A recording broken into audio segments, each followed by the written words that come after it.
Hello, hello everybody. Thank you very much for yeah. Thank you very much for coming, for joining me in this session where we are going to be talking about augmented and immersive experiences on the web.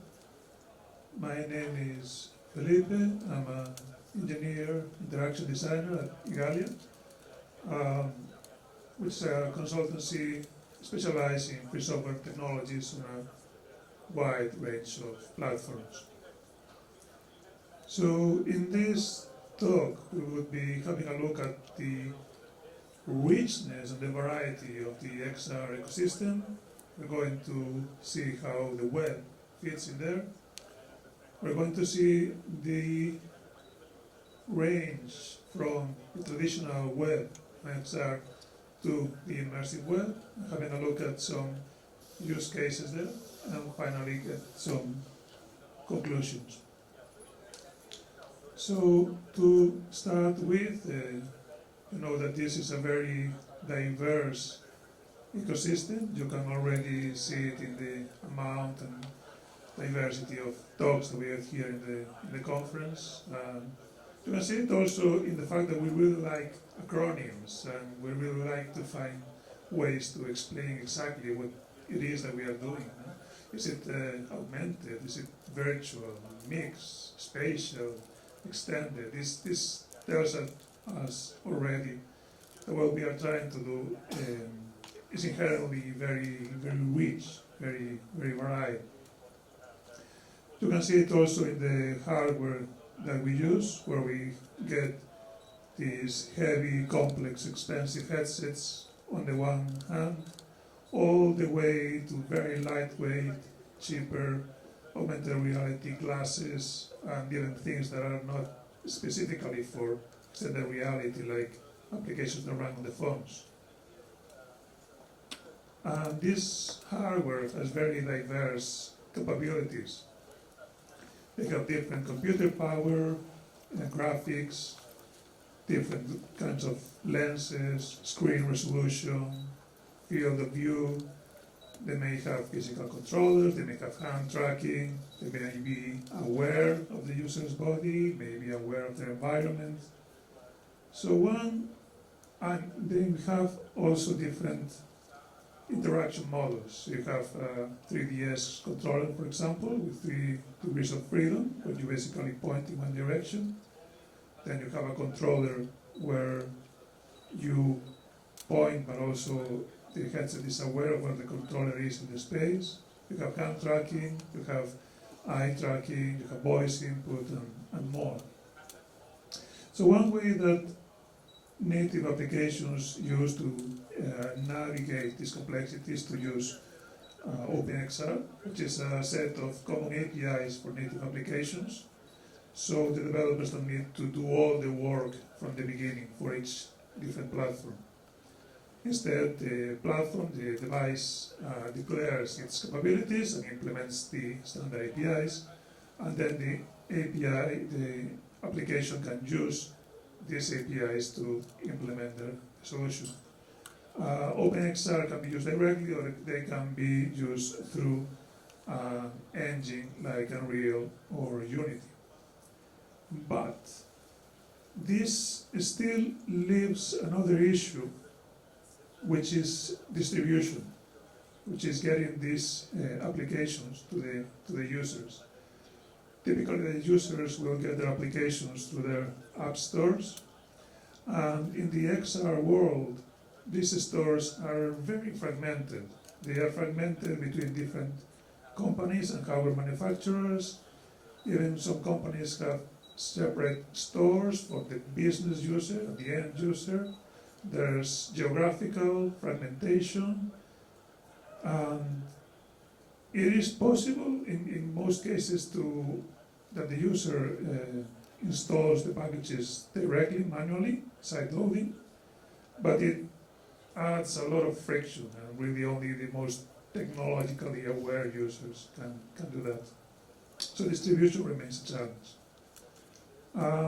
The web can help here. It can help us navigate this complex and diverse environment, because the web is already designed from the beginning to be compatible between different devices, form factors, operating systems.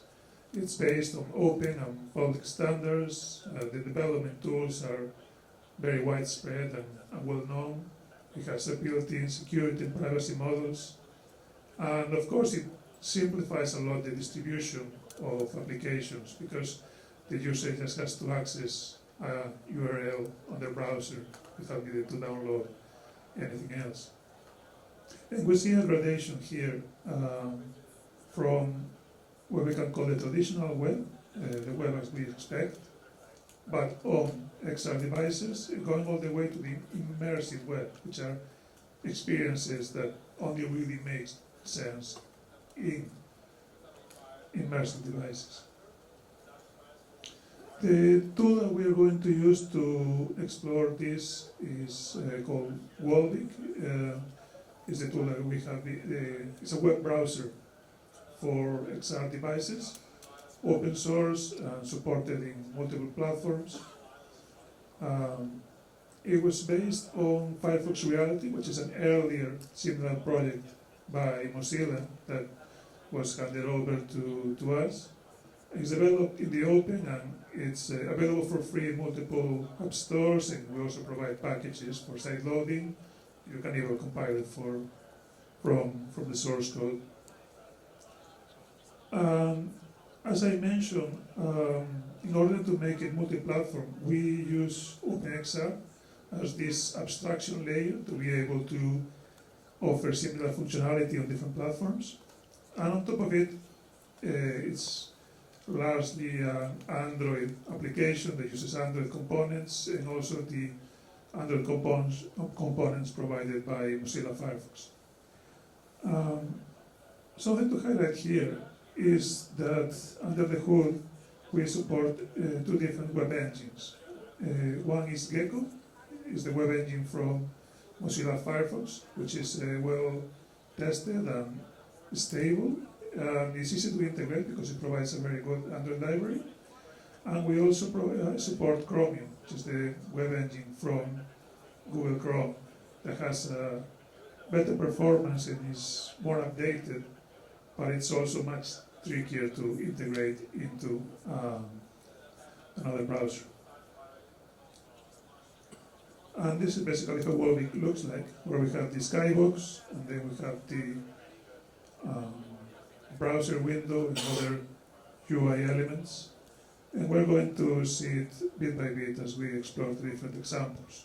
So we start with the traditional web, which is basically what the user expects to be available on any web browser on any device. User expects to be able to use bookmarks and downloads, be able to access multimedia, to be able to use navigation. This is just the basic functionality that has to be offered by a web browser. And in XR, this traditional web has certain challenges and certain opportunities. One opportunity, first, one challenge. One initial challenge has to do with the input methods, with how we get the user's input to the website. Because most of the web is actually intended or made to be used on desktop computers and touchscreens and mobile devices that use a different set of input methods and gestures than what is available on XR devices. So usually this works well, but there's a limitation here in that some websites may use gestures like pinching and dragging, or may rely on keyboard shortcuts that are much harder to simulate on an XR device. Here we see an example.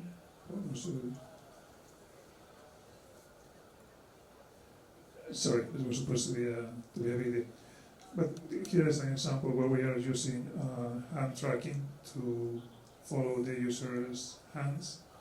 and then we convert that, or through that we are able to interact with the website on the browser. One opportunity of web browsing on XR devices has to do with productivity, has to do with this large virtual space around the user that provides great flexibility. We can arrange all the different elements around the user, so we make it easier to think and to identify where the different documents are. So this has a lot of potential for being a very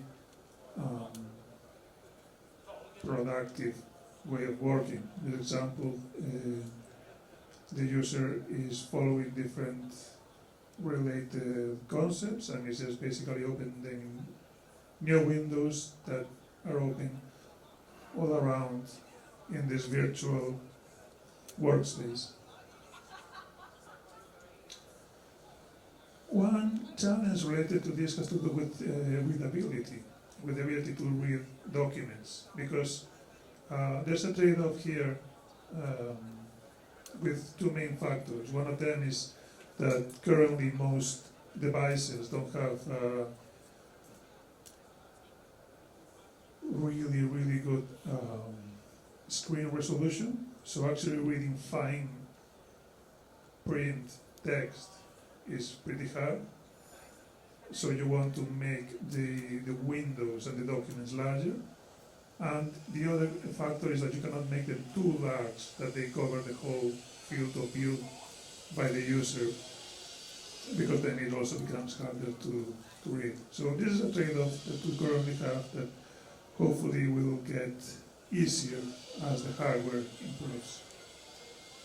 In this, it also depends on the kind of media that the user is looking at. In this one, for example, is a website about art and woodblock print. So it fits very nicely to be able to open it in a very large window that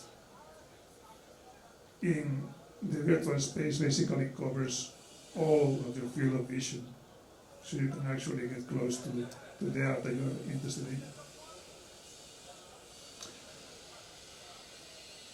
Another thing that users expect to be able to do with traditional web is media. The video is usually provides relatively video, and the music and so on also tends to work out of the box. So in this case, for example, I'm using Disney Plus from my headset, and there's no need to create any kind of Disney Plus application or anything like that. It just works out of the box. In this other one, for example, I'm using Spotify. So I'm searching for music, and then I can move that music to the side and focus on the work that I'm doing. And here we get to the immersive web, where I'm not trying to create yet another acronym, but I think this is a phenomenon that we have been observing, growing up from all sorts of different sources. It's becoming its own distinct thing, so it's useful to have a name for it. For me, the immersive web are augmented, virtual, and mixed reality experiences that are implemented using web technologies. They are delivered via the web, and they are properly better enjoyed on immersive computing devices. The first example is video, which, as I mentioned, it's served over the internet as a regular video file, but it has additional metadata, so the browser, the XR device, can display it according to a specific geometry. In this case, for example, this video is a stereoscopic video. It has different images for the left and the right eye. So if we enable that geometry, then it looks like the characters are coming out of the screen.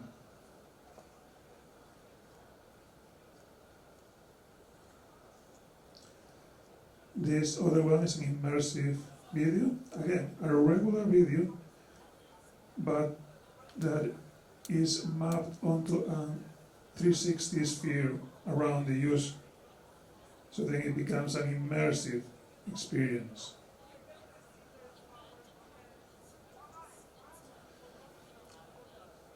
And in order to create even more elaborate and interactive immersive experiences on the web, the main tool is called WebXR. WebXR is basically for the web what OpenXR is for native applications. It's a set of APIs that allow you to implement immersive experiences using web technologies, get information from the current XR device, access different capabilities, different sensors, and then render the 3D scene from the user's point of view with all the correct frame rate and settings. Plus, get all the information about movement, orientation, input, etc. WebXR is basically a JavaScript API that requires an additional permission and additional conditions, so it has the required privacy and security. And it supports three types of sessions. One of them would be inline, where the rendered content is presented within a standard HTML document. An immersive session, where the session takes over the user's complete field of view, and then an immersive augmented reality session, which is similar, plus it integrates content and elements from the real world outside the user. There's different frameworks for developing on WebXR, like the Wonderland engine, that make it much easier to develop applications. And WebXR is supported by all three major browser engines. As I mentioned, Chromium is currently the most complete, includes support for augmented reality applications, and it has pretty good performance. It's a bit harder to integrate. Gecko is a very stable implementation, and also easy to integrate but not as updated. And recently, Apple has added WebXR support for Safari. So now all three support WebXR. This is a visualization of the difference in performance between the Chromium and Gecko web engines. In this case, in this 3D scene, as the number of 3D elements increases, then Chromium is able to keep performance much better than Gecko. This is, this doesn't look like much, but it's actually a nice example of how WebXR experiences can be cross-platform. Because this is actually example made by Apple, intended to be run on their new Apple Vision device. But here it's running on a Pico device, running a different web browser, and out of the box, the same experience works. We can have a look now at a few use cases of this immersive web. The first ones that we are going to be looking at is using it for education and creativity. We have examples both in terms of immersive video and interactive content. Extended reality is probably the best way to experience information in a way that is immersive and lets people really understand what it is that they are seeing. And the web makes it very easy to distribute this content. Even existing platforms can be used. In this first example, this is an interactive video just for training, where the user has to identify situations that are happening in this environment. This is a virtual visit to an art gallery in the UK, and nowadays there is similar application for many other museums around the world. this is an interesting twist on the same idea, where German Museum has created a whole virtual environment, a virtual museum, where you can see the paintings. And you can even step inside the painting, so you can get a better feel of how the work looked like when it was painted. A similar example comes from NASA, where they have this visualization of the Mars rover that lets you step into Mars and look at the robot as if you were standing next to it. And in terms of creativity, we also see a similar transition between simulating what is already possible in the real world, like graffiti in this case, or like brush painting in this other example, and then moving on towards experiences that only really make sense in the immersive world, like in this one, where the user is painting with light in 3D that doesn't really have a real world equivalent. One of the most popular use cases for extended reality has to do with gaming and entertainment. And well, there are some limitations, especially limitations in terms of being able to deliver large assets on demand, keeping a good performance. Nevertheless, this enables indie game developers to be really creative and get their ideas out there to the users very quickly. And we have all sorts of different examples, from puzzles where you manipulate the pieces, sports simulators, music games. This is a thriller game that actually gives you some really nice scares, if you like that kind of thing. And as they said, there's some limitations, but the results are already, I think, pretty good. I mean, this is a game running on a web browser that loads in 10, 20 seconds. And it looks just like that, which is really good. So finally, we're going to have some conclusions at the end of the talk. And the main idea that I wanted you to take from this session is that web browsing on external reality has a great potential for a wide range of use cases, because the web makes it much easier to experiment, to try out new things, and to get these things out to the users, and therefore can be a venue for innovation and creativity in the extended reality. There are still some open questions in terms of UI design, managing different kinds of input, managing different kinds of form factors, but I think this is something that is being gradually improved. And with this, I think we have exactly 2 minutes for questions. Otherwise, thank you very much for attending.